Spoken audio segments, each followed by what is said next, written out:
बच्चों, आज हम वर्कशीट नंबर 62 को डिस्कस करेंगे। यह वर्कशीट कक्षा 6 से लेकर 8 के विद्यार्थियों के लिए बनाई गई है।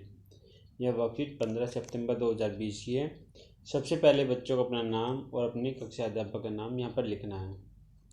जैसे कि बच्चों आप देख पा रहे होंगे कि यहाँ पर एक पॉलिटिकल मैप बना हुआ है और उसी के बेसिस पर यहाँ पर कुछ लिखा हुआ है, उसको पढ़ते हैं। लद्दाख बच्चों कहाँ पर है? जैसे कि आपको दिखाई दे रहा है, ये जो एरिया है ये कौन क्या है? ये लद्दाख है।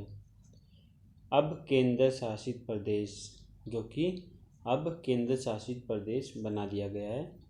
जम्मू और कश्मीर के पूर्वी हिस्से में पहाड़ियों के में बसा एक ठंडा रेगिस्तान इलाका है। यह इलाका हर वर्ष काफ़ी लंबे समय तक बर्फ़ से ढका रहता है।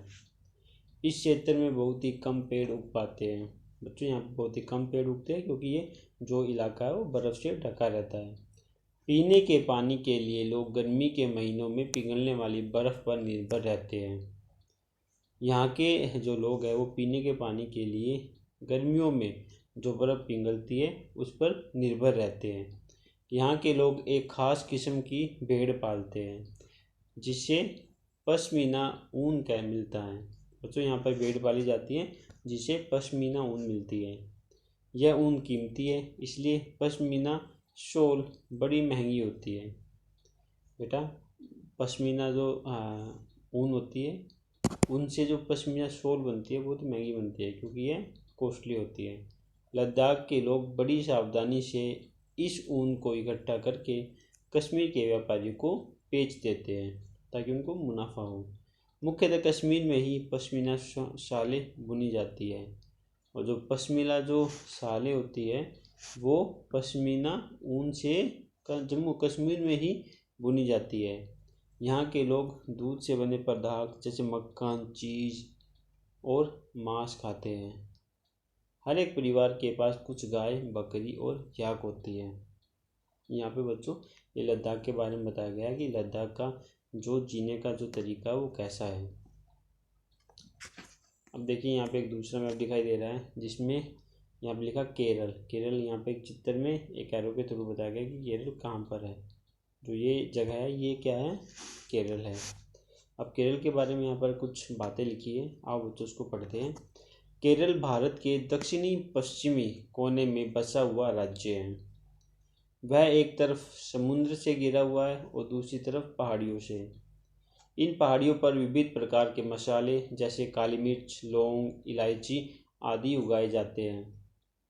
इन मसालों के कारण यह क्षेत्र व्यापारियों के लिए बहुत ही आकर्षक का केंद्र बना हुआ है।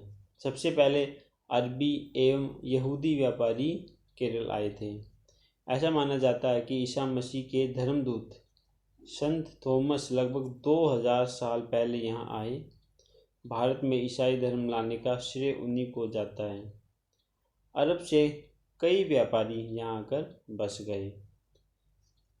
इब्न बतूता ने, जो करीब 700 साल पहले यहाँ आए, अपने यात्रा वृत्तांत में मुसलमानों के जीवन का विवरण देते हुए लिखा है कि मुसलमान समुदाय की यहाँ बड़ी इज्जत थी। वास्को डी गामा पानी के जहाज़ से यहाँ पहुँचे तो पुर्तगालियों ने यूरोप से भारत तक का समुद्री रास्ता जाना। देखिए बच्चों ये लिखा हुआ था केरल के बारे में। अब यहाँ पे देखिए कुछ प्रश्न दिए गए हैं। पहला प्रश्न है, भारत के राजनीतिक मानचित्र में अपने गृह कार्य को खोजकर भरिए। गृह राज्य को, बेटा आपका जैसे गृह राज्य यहाँ दिल्ली है तो दिल्ली आपको कहाँ पर दिखाई दे रही है? एक छोटा सा बिंदु आपको दिखाई दे रहा होगा, देखिए ये वाला, ये क्या है? दिल्ली। देखिए बच्चों मैं इसकी बात कर रहा हूँ, ये छोटा बिंदु दिखाई दे रहा है, ये वाला, ये दिल्ली है। अब प्रश्न संख्या 2 को देखते हैं। अपने गृह राज्य के विषय में कुछ रोचक जानकारी एकत्र करके लिखिए। देखिए बच्चों दिल्ली के बारे में लिखना है तो मैंने यहाँ पहले से ही लिख चुका हूँ। देखिए ये रहा। दिल्ली भारत की राजधानी एवं एक केंद्र शासित प्रदेश है। 1484 वर्ग किलोमीटर में फैला दिल्ली भारत का दूसरे सबसे बड़ा महानगर है। यहाँ बोली जाने वाली मुख्य भाषाएं हैं हिंदी, पंजाबी और अंग्रेजी। के दक्षिण पश्चिम में अरावली पहाड़ियों और पूर्व में यमुना नदी है, जिसके किनारे यह नगर बसा हुआ है। राजधानी होने के कारण भारत सरकार के अनेक कार्यालय जैसे राष्ट्रपति भवन, संसद भवन, केंद्रीय सचिवालय आदि यहाँ देखे ही जा सकते हैं। प्राचीन नगर होने के कारण इसका ऐतिहासिक महत्व भी है। पुराना किला, जंतर मंतर, कुतुब मीनार और लाल किला तथा देश के शहीदों का स्मारक इंडिया गेट, राजपथ परिचित शहर में निर्मित किया गया है।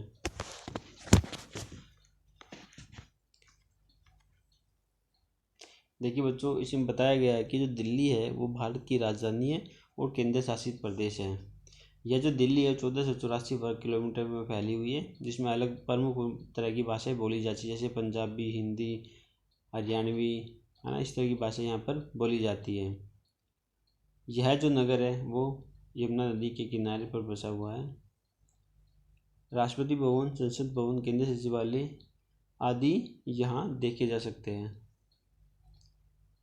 बच्चों, आज की जो ये क्वेश्चन नंबर 1 था ये कंप्लीट हुआ है। अब क्वेश्चन नंबर 2 को पढ़ते हैं। नहीं, क्वेश्चन नंबर 2 मैंने अभी पढ़ा है, 1 मैंने बता दिया था, 2 पढ़ चुका हूँ। अब 3rd को पढ़ते हैं। भारत विविधता में एकता वाला देश है, वर्णन कीजिए। बच्चों, जो भारत देश है वो विविधता में एकता का संदेश देता है। ऐसा क्यों कहा गया है? देखिए, इसका जो उत्तर है ये, भारत विभिन्न संस्कृति, नस्ल, भाषा एवं धर्म का देश है। ये विविधता में एकता की भूमि है, जहाँ अलग अलग जीवन शैली और तरीकों के लोग एक साथ रहते हैं। वो अलग आस्था, धर्म और विश्वास से संबंध नहीं रखते हैं। विविधताओं में एकता विभिन्न समानता की अपनी सोच से परे लोगों के बीच भाईचारे और समझता की भावना को बढ़ावा देता है। देखिए बच्चों, भारत में जो अलग अलग संस्कृति, भाषा और धर्म के अनुसार हम बटे हुए हैं, ठीक है ना। तो जैसे यहाँ पर भारत विभिन्न, हमारे अलग अलग संस्कृति है, अलग अलग भाषा है, अलग अलग हमारा जो धर्म का देश है। ये विविधता में एकता वाली भूमि है, क्योंकि यहाँ पर आप देख पाओगे कि यहाँ पे सबका अपनी जो आस्था है वो आस्था भगवान के अंदर है, वो विश्वास करते हैं और भाईचारे और समझता की भावना बनी रहती है। तो बच्चों, आज की जो वर्कशीट थी, वर्कशीट में बस इतना ही था। अगर वीडियो आपको अच्छी लगे तो प्लीज़ इसको लाइक कीजिएगा, सब्सक्राइब कीजिएगा और शेयर करिएगा। धन्यवाद।